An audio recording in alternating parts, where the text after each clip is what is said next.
हाय hello नमस्ते. Welcome to Filmi Darpan. Bigg Boss Marathi season 6. काल होता भाऊचा धक्का आणि भाऊचा धक्का तुम्हाला आवडला का? काय एक्सपेक्टेड होतं आणि काय झालेलं आहे भाऊच्या धक्क्यावरती? भाऊच्या धक्क्यावरती आपल्याला असं वाटलेलं की राकेश जो म्हणत होता मी भाऊच्या धक्क्यावरती क्लिअर करणार, त्या गोष्टी निघतील, राकेशला ओरडा पडेल असं आपल्याला वाटत होतं. परंतु व्हिलन मात्र रुचितालाच ठरवण्यात आलं. सगळ्या गोष्टींमध्ये तीच इनिशिएटिव्ह करते, तीच पुढाकार घेते आणि इथे रुचिताला अनुश्रीकडनं एक गिफ्ट देण्यात आलं की नंबर 1 व्हिलन म्हणून. इथे राकेशला सॉफ्ट कॉर्नर देण्यात आलेला आहे असं वाटतं. कारण राकेशची सुद्धा चूक होती. राकेशचं पण या आठवड्यामध्ये जे त्याचं वागणं आहे ते चुकलेलं आहे. परंतु तरीही त्याला त्या इंटेन्सिटीने बोलण्यात आलं नाही, जेवढं रुचिताला बोलण्यात येतं, अनुश्रीला बोलण्यात येतं.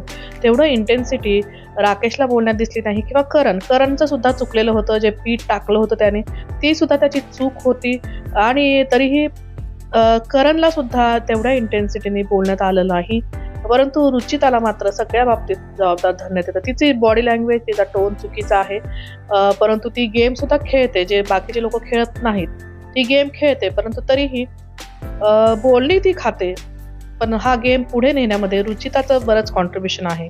आज दीपाली ताईंना सुद्धा बोलण्यात आलं, परंतु सेम त्यांना बोलण्याचा टोन सुद्धा भाऊंचा सॉफ्टच होता. त्या पोक करतात हे इथे स्पष्ट झालेलं आहे. ज्यांनी रुचिताला मानसिक आरोग्याबद्दल थोडंसं पोक केलेलं आहे, त्यामुळे रुचिता ॲग्रेसिव्ह झाली.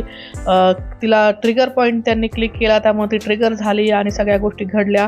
परंतु इथे सगळ्या गोष्टींमध्ये फक्त रुचिताच एकटीच जबाबदार आहे का? नक्कीच नाही. दोन्ही बाजू जबाबदार असतात.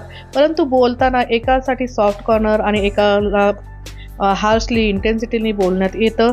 तर हे आज आपल्याला भाऊच्या धक्क्यावरती दिसलेलं आहे.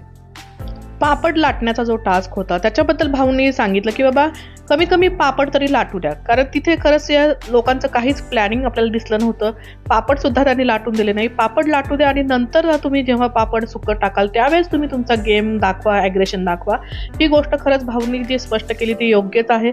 कारण कुठेच टास्कमध्ये काहीच मेळ राहत नाही, टास्क कम्प्लीटच होऊ देत नाही. आणि रुचिता खरंच इनिशिएटिव्ह करते. तिचं इंटेन्शन हा टास्क होऊच द्यायचा नाही, रद्द करायचा असं असतं. सुरुवातीलाच भाऊंनी सांगितलं की बाबा टीव्हीवरती सुद्धा कुऱ्हाड मार, म्हणजे हे सुद्धा रद्द होऊन जाईल. इथे आपण पाहिलं तन्वीला भाऊंनी सांगितलं की बाबा दीपाली आणि रुचितामध्ये काय झालं हे तू थर्ड पर्सन म्हणून सांग. आणि तिने सुद्धा रुचिताच बरोबर असल्याचं सांगितलेलं आहे की दीपाली ताई ज्या आहेत त्या बऱ्याच गोष्टी पोक करतात किंवा टोमणे मारण्यासारखं ह्या गोष्टी आहेत. इथं दीपाली ताईचं जे गेम आहे तो ओपन झालेला आहे आणि इथं दीपाली ताई रडताना आपल्याला दिसत आहेत. दुसरी गोष्ट म्हणजे आपण पाहिलं की रुचिता सुद्धा म्हणते की त्या इकडचं तिकडं करतात आणि त्यांचा गेम मी पुढं आणेल. दीपाली म्हणते की ही स्वतः धमकीच देते मला. म्हणजे आपण पाहिलं की जी रुचिता आहे ती बऱ्याच वेळा अशा पद्धतीने बोलत असते. आणि दिव्याच्या बाबतीत सुद्धा तेच झालं. दिव्याने डायरेक्टली समोरून धमकी दिली, त्यामुळे तिला घराबाहेर जावं लागलेलं आहे. परंतु रुचिता सुद्धा बऱ्याच वेळा धमकीसारखंच ती करते. परंतु असं आहे की बाबा ती शब्दांचे खेळ करते आणि ती कुठेतरी पुन्हा जाऊन माफी मागते, त्यामुळे ती घरामध्ये टिकून आहे. आणि जेव्हा दीपाली ताई सांगते की बाबा कोणीच साथ देत नाही, जेव्हा रुचिता काहीही बोलत असते की तुझं आयुष्य बरबाद करेल, इथे भाऊनी समजावलेलं आहे की हा इंडिव्हिज्युअल गेम आहे, स्वतःने खेळायचं. जर तुमच्याबरोबर कोणी उभं राहिलं नाही तर हा गेम तुम्हाला स्वतःची लढाई स्वतः लढावी लागणार आहे. इथे भाऊंनी तन्वी आणि विशाल, जे तुम्हाला मी त्या मागच्या एपिसोडमध्ये सांगितलं होतं की बाबा ते फिजिकल होत होते खूप, तो विषय पण काढला. परंतु जेव्हा तन्वीने काहीच त्याच्यावरती हे केलं नाही की तिला ते ॲक्सेप्टेड होत्या गोष्टी, तिने त्याचा बाऊ केला नाही. आणि विशालने सांगितले की जर तिला अनकम्फर्टेबल वाटलं असतं तर मी तिथे सोडलं असतं. आता सेम जे आहे ते राकेश आणि रुचितामध्ये सुद्धा ॲप्लिकेबल आहे असं भाऊंनी सांगितलेलं आहे. कारण रुचिता त्याला अनकम्फर्टेबल करत होती आणि तो सांगून सुद्धा ती त्याला सोडायला तयार नव्हती आणि त्यामुळे तो जो आहे इश्यू स्क्वीजिंगचा वगैरे तो झालेला आहे. आणि इंटेन्शनली इथे कुठलीही गोष्ट झालेली नाही असं इथे भाऊने क्लिअर केलेलं आहे. परंतु राकेशने हा विषय जो आहे वाढवलेला नाहीये, रुचिताने वाढवलाय असं भाऊंचं म्हणणं आहे. परंतु राकेशला सुद्धा इथे थोडंसं भाऊने समज देण्याची गरज होती.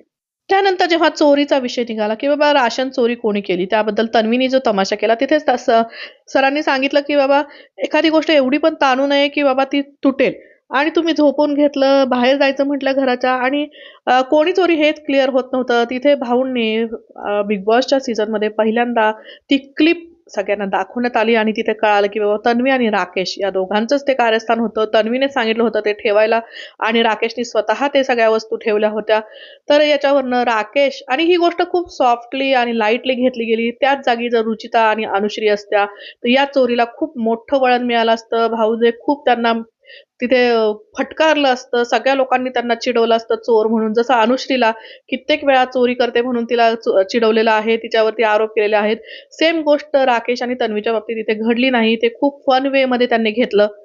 प्राजक्ता शुक्रेला असं वाटतं, की ती खूप गेम छान खेळती. सेम करण. या दोघांना असं वाटतं, की आम्ही खूप मास्टर माइंड आहे, खूप छान गेम खेळतोय. परंतु इथे बिग बॉस त्या रितेश सरांनी सांगितलेलं आहे, की तुम्ही कॉमेंट्री करताय. कॉमेंट्री करण्यापेक्षा लोकांना शो बघण्यामध्ये इंटरेस्ट आहे, लोकांना व्हिडिओज बघण्यामध्ये इंटरेस्ट आहे, ना की कमेंट्स वाचण्यामध्ये इंटरेस्ट आहे. सेम गोष्ट प्राजक्ता आणि करणची होतीये. ते फक्त कमेंट्स करतायत.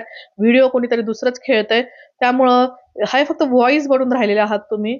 तुम्ही व्हॉईस बनू नका, तुम्ही व्हिज्युअल्समध्ये या, असं त्यांना सल्ला मिळालेला आहे. इथं विशालचं कौतुक केलेलं आहे त्याच्या स्पोर्ट्समॅनशिप. ज्या पद्धतीने विशाल जे आहे ते स्पोर्ट्समॅनशिप म्हणजे ज्या ग्रुपकडनं तो टास्क खेळतो त्यांच्याशी तो प्रामाणिक असतो. त्यामुळे इथं विशालचं कौतुक झालेलं आहे. विशालचा गेम खरंच या बाकीच्यांपेक्षा अव्वल आहे असं मला वाटतं. तो व्यवस्थित गेम खेळतोय, पण त्याच्याप्रमाणे कॉम्पिटिटर त्याला मिळालेले नाहीयेत या शोमध्ये. सचिन ॲक्टिव्ह झालेले दिसलेत असे भाऊ म्हणतायत. खूप ॲक्टिव्हनेसचं पर्सेंटेज त्यांचं बरंच कमी आहे, परंतु त्यांचा फॉलोअर जो आहे तो खूप आहे. एक माणूस म्हणून सचिन भाऊ खरंच खूप चांगले आहेत. सिंगर म्हणून पण खूप आवडतात मला. परंतु त्यांचे ॲक्टिव्हनेस अजून आपल्याला दिसणं गरजेचं आहे. तर असा हा भाऊचा धक्का झालेला आहे आज.